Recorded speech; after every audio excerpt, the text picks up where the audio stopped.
Hello, నేను miss రావు. పద్మశ్రీ గరిగిపాటి నరసింహారావు గారు రాబోయేటువంటి రోజుల్లో ఆంధ్రప్రదేశ్ తెలుగు భాషా సంఘం అధ్యక్ష బాధ్యతలను స్వీకరించబోతున్నారు. ఈ ఆఫరు ఆంధ్రప్రదేశ్ ముఖ్యమంత్రి చంద్రబాబు నాయుడు దగ్గర నుంచి ఆయనకి వచ్చింది. ఆ విషయాన్ని ఎవరు చెప్పారు అని అంటే గరిగిపాటి నరసింహారావు గారే అఫీషియల్గా ప్రపంచ తెలుగు మహాసభల వేదిక మీద చెప్పారు. సరిగ్గా 2 నెలల క్రితం చంద్రబాబు నాయుడు గారు గరిగిపాటి నరసింహారావు గారికి ఫోన్ చేశారట. ఆ సందర్భంగా తెలుగు భాషా సంఘం అధ్యక్ష బాధ్యతను స్వీకరించాలి అని చెప్పి చంద్రబాబు నాయుడు గారు అడిగారు అని చెప్పి గరిగిపాటి గారు చెప్పారు.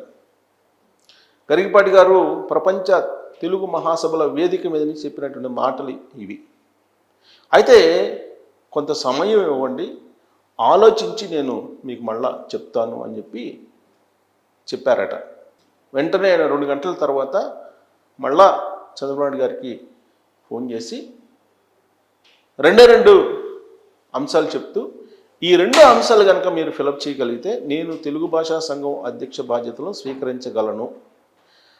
ఒకవేళ నేను స్వీకరించలేకపోయినా కానీ ఆ పదవి కూడా అవసరం లేదు అనేటువంటి అంశాన్ని నేను విశదీకరించాను అని చెప్పి ఆయన ఆ వేదిక మీద నుంచి వివరించారు. ఏంటి ఆ 2 అంశాలంటే, తెలుగు భాషను కాపాడుకోవాలన్నా, తెలుగు సంస్కృతి సాంప్రదాయాలను కాపాడుకోవాలన్నా, మాతృభాషని సజీవంగా ఉంచాలి అనన్నా 2 నిర్ణయాలు తీసుకోవాలి అని చెప్పి చంద్రబాబు నాయుడు గారికి గరిగిపాటి నరసింహారావు గారు విన్నవించారు.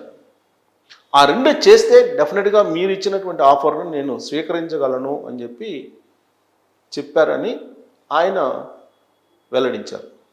ఏంటి అని అంటే, 1వ తరగతి నుంచి 5వ తరగతి వరకు ప్రాథమిక విద్య, ఈ ప్రాథమిక విద్య తెలుగు మాధ్యమంలోనే ఉండాలి అనేది ఫస్ట్ కండిషన్.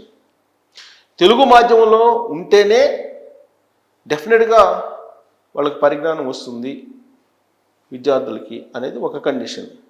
2, 1వ తరగతి నుంచి డిగ్రీ వరకు ప్రథమ భాషగా తెలుగు ఉండాలి. అలా కాకుండా ద్వితీయ భాషగా ఉంటే తెలుగుకి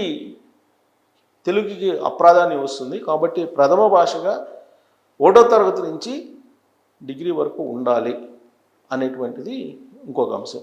ఈ 2 కనుక నిర్ణయాలు మీరు తీసుకుంటే పాలకులుగా మాతృభాషను తెలుగు భాషను మనం కాపాడుకోవచ్చు. ఈ 2 చేస్తే తెలుగు భాషా సంఘం అధ్యక్ష పదవి అనేది చాలా, అది ఉండకపోయినా సరిపోతుంది. తెలుగు భాషా సంఘం అధ్యక్ష బాధ్యతలు స్వీకరించి రకరకాల అన్ని దేశాల్లోకి తిరిగి ఆ దేశంలో గొప్ప, ఈ దేశంలో గొప్ప, తెలుగు అంటే ఆ దేశంలో అభిమానిస్తారు, ఈ దేశంలో అభిమానిస్తారు అని చెప్పే కంటే కూడా ఈ 2 నిర్ణయాలు తీసుకుంటే కనుక తెలుగు భాష అనేది ఉంటుంది. తెలుగు భాష అనేది అంతరించిపోకుండా జాగ్రత్తలు తీసుకోవటంలో ఈ 2 అంశాలు పాటించాలి అనేది ఆయన ఇచ్చినటువంటి సూచన. దానికి చంద్రబాబు నాయుడు గారి నుంచి ఎలాంటి రిప్లై వచ్చింది అనేది ఆ వేదిక మీద నుంచి చెప్పలేదు. కానీ తెలుగు భాషా సంఘం అధ్యక్ష బాధ్యతను స్వీకరించాలనేటువంటి ఒక ఆఫర్ చంద్రబాబు నాయుడు గారి దగ్గర నుంచి నరసింహారావు గారికి వచ్చింది అని చెప్పి ఆయనే ప్రపంచ తెలుగు మహాసభల్లో వెల్లడించారు. అది కూడా ఎప్పుడు అని అంటే, గత వారం రోజుల నుంచి ఆయన మీద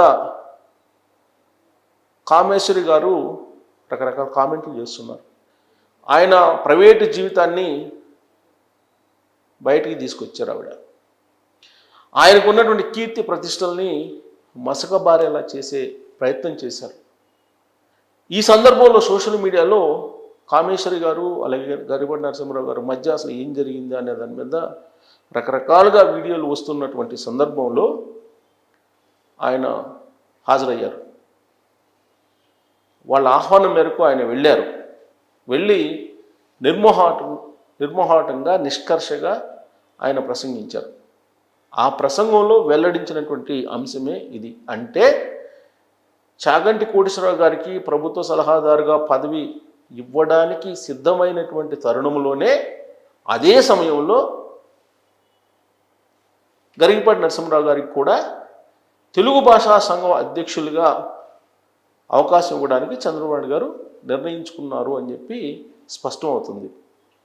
యాక్చువల్గా చాగంటి గారికి సలహాదారు పదవి ఇచ్చిన తర్వాత గరికపాటి నరసింహారావు గారు విషయంలో ఎందుకు చంద్రబాబు నాయుడు గారు ప్రాధాన్యత ఇవ్వట్లేదు, ఎందుకు ఆయనకి సలహాదారు ఇవ్వలేదు అనేటువంటి చర్చ నడిచింది.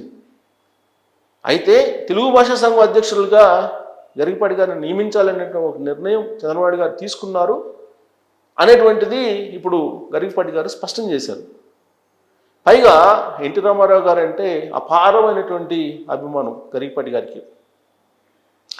ఆయన గురించి 4 మాటలు చెప్పేటువంటి క్రమంలో గరికపాటి గారికి ఎన్టీ రామారావు గారు అంటే ఎంత అభిమానమో మనం గమనించవచ్చు.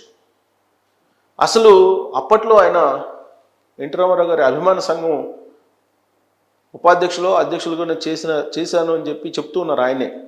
అంటే ఎన్టీఆర్ అభిమాన సంఘంలో చాలా కీలకంగా ఆయన ఉన్నారు. మరి అభిమాన సంఘం అంటే ఎన్టీ రామారావు గారు ఏం చేసినా కానీ అది ఒప్పు అని చెప్పి అనిపిస్తుంది అభిమానులకి. అంటే అభిమాన సంఘాలు అంటే అసలు ఎలా ఉంటాయి అనేది కూడా ఆయన ఎక్స్ప్లెయిన్ చేశారు. అసలు ఏఎన్ఆర్ గురించి చెప్తేనే వ్యతిరేకించేవాళ్ళంట. అంత కరుడుగట్టినటువంటి ఎన్టీఆర్ అభిమాని గరికపాటి నరసింహారావు గారు. రామారావు గారు అంటే ఒక దైవాంశ సంభూతుడు అనేటువంటి నమ్మకం ఆయనకు ఉంది. ఎన్టీ రామారావు గారి ఆశీస్సులతోటే ఇంత వాడిని అయ్యానని చెప్పి ఆయన చెప్పుకుంటూ ఉంటారు. నాకు తెలిసినంత వరకు అలాంటి అభిమానాన్ని చాటుకున్నందువల్లనే గరికపాటి నరసింహారావు గారి చుట్టూ రాజకీయ రంగు, రాజకీయపరమైనటువంటి వలయం అల్లుకుందేమో అనిపిస్తుంది. దాని పర్యవసానమే కామేశ్వరి గారి వీడియోలు బయటకు వచ్చాయేమో అనేటువంటి అభిప్రాయం చాలామందిలో కలుగుతుంది. సో కారణం ఏదైనప్పటికీ కామేశ్వరి గారు బయటకు రావడం, బట్ గరికపాటి నరసింహారావు గారు ధైర్యంగా వాటిని ఎదుర్కోవటం అనేది ఆయన ప్రవచనాలకు అనుగుణంగానే కనిపిస్తుంది. ఆయన చాలా సందర్భాల్లో చెప్తూ ఉంటారు, నేను కూడా ప్రవచనాలు వింటూ ఉంటాను. ఆయన ఒక సమస్య వచ్చినప్పుడు, జటిలమైనటువంటి సమస్య ఎదురుగా కనిపిస్తున్నప్పుడు మౌనంగా ఉంటే అదే మీ పక్క నుంచి వెళ్ళిపోతుంది అనేటువంటి ప్రవచనం చెప్తూ ఉంటారు ఆయన. అలాంటి మాటలు చెప్తూ ఉంటారు. బహుశా అదే పాటించినట్టున్నారు గరికపాటి నరసింహారావు గారు. ఇంత సంక్షోభం వచ్చి రకరకాలుగా మాట్లాడుకుంటున్నప్పటికీ, అనేక మంది ఆయన గురించి మాట్లాడుకుంటున్నప్పటికీ కూడా ఎక్కడ కూడా ఆయన పల్లెత్తి మాట అనలేదు ఈ ఎపిసోడ్ మీద. అది మంచా చెడా, అసలు ఏం జరిగింది అప్పుడు అనే దాని మీద. అందుకే సంక్షోభం కూడా ఆయన్ని తట్టి అలా వెళ్ళిపోయినట్టు కనిపిస్తూ ఉంది. బహుశా అందుకే చంద్రబాబు గారు కూడా ఇప్పటికీ కూడా తెలుగు భాషా సంఘం అధ్యక్షునిగా గరికపాటి నరసింహారావు గారు ఓకే అంటే నియమించడానికి సిద్ధంగా ఉన్నారు అనేటువంటి ఒక అభిప్రాయం తెలుగుదేశం పార్టీ వర్గాల్లో వినిపిస్తూ ఉంది. తెలుగుదేశం పార్టీ లేదంటే కూటమి ప్రభుత్వం అన్నా, లేదా నరేంద్ర మోడీ గారి ప్రభుత్వం, నరేంద్ర మోడీ గారి పాలన, నరేంద్ర మోడీ గారి విధానాలు అన్నా కానీ గరికపాటి గారికి సానుకూలంగా చెప్తూ ఉంటారు, సానుకూలంగా అభిప్రాయాన్ని వ్యక్తం చేస్తూ ఉంటారు నరేంద్ర మోడీ గారి మీద. సో కాబట్టి గరికపాటి గారికి రాబోయేటువంటి రోజుల్లో చంద్రబాబు గారు అధికార భాషా సంఘం అధ్యక్ష పదవిని ఇచ్చేటువంటి అవకాశాలు చాలా క్లియర్గా కనిపిస్తూ ఉన్నాయి. పార్టీలో కూడా అదే జరుగుతూ ఉంది. ఎందుకనంటే కామేశ్వరి గారు పెట్టినటువంటి వీడియోల వెనుక కాన్స్పిరసీ ఉంది, దాని వెనుక రాజకీయపరమైన కుట్ర ఉంది, సినిమా వాళ్ళకు సంబంధించి ఒక సెక్షన్ కుట్ర ఉంది, మరోవైపు ఈ హిందూ వ్యతిరేకులు గరికపాటి గారిని టార్గెట్ చేసి ఉంటారు అనే అభిప్రాయం కూడా ఉంది. సో తెలియనటువంటి శత్రువులు ఆయన మీద దాడి చేస్తున్నారు అనేది చంద్రబాబు గారు లేదా చంద్రబాబు గారి పార్టీ లేదా చంద్రబాబు గారి ప్రభుత్వం యొక్క అభిప్రాయంగా ఉందని చెప్పి తెలుస్తూ ఉంది.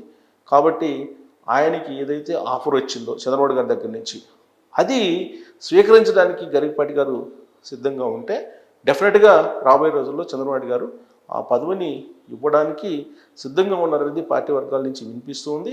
సో చంద్రబాబు గారు గరికపాటి గారికి ఆ పదవి ఇవ్వడానికి సిద్ధపడినటువంటి క్రమంలో గరికపాటి గారు అంగీకరిస్తారా, చంద్రబాబు గారు ఇస్తారా? ఇలాంటి పరిస్థితుల్లో మరి ఆఫరు ఏదైతే చంద్రబాబు గారు ఇచ్చారో అది నిజ రూపం దాల్చబోతుందా అనే దాని మీద కామెంట్ రూపంలో మీ అభిప్రాయాన్ని కూడా తెలియజేయచ్చు. Thank you very much.